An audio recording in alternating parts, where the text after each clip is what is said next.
নমস্কার, শুভ সকাল। আমি সাধন রায়।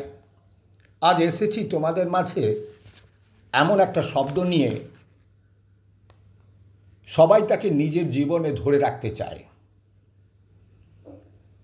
তাতে কিন্তু সুন্দরভাবে থাকা যায়। আজকে আমার লেখা ভালো, আমার কণ্ঠে। একটু সহিষ্ণু হও, অপরের ভালোকে ভালো বলো।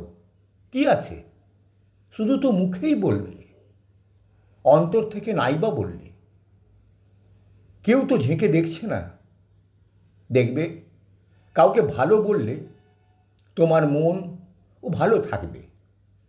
মন ভালো না থাকলে কাউকে ভালো বলা যায় না। ভালো শব্দটা তোমাকেও খুশি করবে যখন তোমার ঠোঁটে ভেসে আসবে।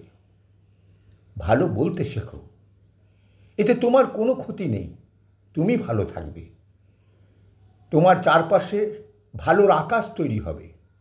মনের মধ্যে হিংসা দ্বেষ দূর হবে। অপরকে খুশি করার জন্য নয়, তুমি নিজের কথা ভাবো, তুমি কিসে ভালো থাকবে। ভালো শব্দটাতে জাদু আছে, দেখবে তুমি আনন্দ পাবে।